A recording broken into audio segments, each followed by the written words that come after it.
I've spent a lot of money on Amazon PPC. So much money, I could buy several Lamborghinis with that amount. $791,000 to be exact, of my own money on Amazon PPC.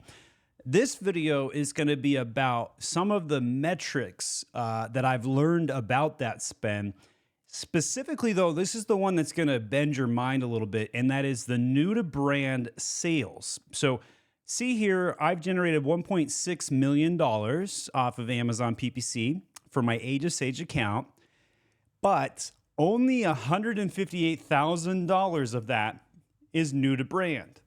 What does new to brand mean? That means that they've never purchased from me before. So if you look at this metric line right here, it follows very closely our sales trends. Like the orange and the green and the blue lines basically follow each other. The more you spend, the more sales you get. And the new to brand sales are basically falling in line with some of the sales there. So you can see that right there. So what's really interesting about this, and I'm going to separate the time frame. I'm going to change this time frame year to date for a moment. So I've spent over a Lamborghini worth of PPC just in 2023 alone at $311,000. Only $54,000 of that spend generated a new to brand customer. That's somebody who has never purchased from me before out of the $600K in sales. Now, when I started sharing some of this information on my LinkedIn, I had a troll come in and say, that's because you're spending thousands of dollars on brand terms. Well, the fact is, I'm not. And in fact, I've spent less than $1,700 this year on my brand term, Age of Sage. That's it. That's it. So if you think that $1,700 in PPC spend is generating the $600K in sales here on brand terms, you're crazy. It's not. That $54,000 in new to brand sales is indicative of the fact that most people who have bought from your brand are simply not loyal. And when they go back to Amazon, they don't type in your brand name. They don't type in Age of Sage like this. No, that's not what they do. And I do have my brand name advertised on. You can see right here, boom, boom, boom. I've got some advertisements in slot 1 and 2. Slot 3 and 4 went to a competitor. But the point is what they actually do is they go over to Amazon and they type in something like Artisan soap.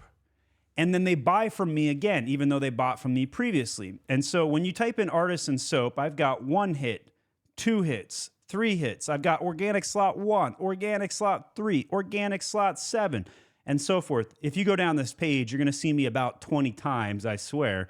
There I am again. And it just keeps going, right? And so the fact is that when somebody searches a term, they go to Amazon to search that term. They don't go to Amazon to buy a brand. They go to Amazon to buy a solution. And when you go to Amazon to buy a solution, you don't remember the brand name. Now, some of you obviously are thinking in your minds, oh, well, if I buy from Apple, I'm going to buy from Apple. Obviously, there's some luxury brand exceptions, but 96% of the time, Amazon shoppers are going to Amazon to buy a solution, not a brand. And if you need proof of this, go look at the impression data. The impression data on a brand term is only going to make up about 4% of all available impressions on site of Amazon. So what does this mean? This means that brands are basically dead on Amazon. They don't exist. Even though I've got all this nice packaging right here and I've got my brand name on there and I'm trying to create the brand identity and the brand loyalty. And sure, there are going to be some repeat buyers. And yes, I've got subscribe and save enabled on my listings. I'll even show you. But the fact is, even after all that loyalty is generated, most people still go back to Amazon to buy the solution, not the brand. And so brands are dead. The new to brand stat right here tells us is proof of this. That means that 5 out of 6 people, actually it's bigger than that, it's 9 out of 10 people, go to Amazon and have bought from me again, but they may not even know it. They may not even remember that they bought from me before, right? And that's really interesting to think about, because if you are in charge of PPC at a big corporation and you're in that boardroom with the team, and they may say, oh, you're spending too much on brand terms. But in reality, you're acquiring that customer again from scratch 9 out of 10 times. And the reason for that is because they're not loyal to your brand. They're not going to come back and buy. So this is more about setting the stage. There's very little you can do with this information. There's no actionable tip in this video.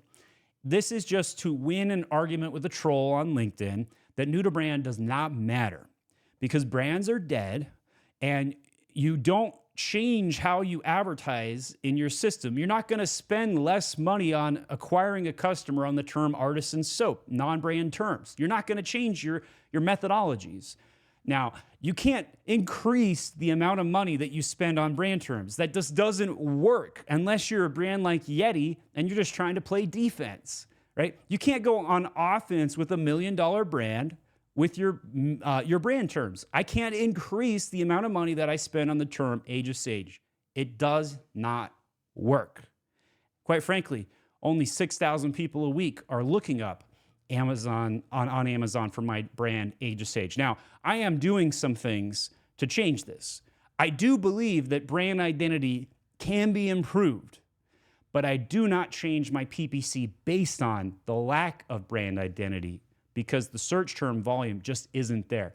But to change this, I'm investing in TikTok, and I'm investing in UGC and spots.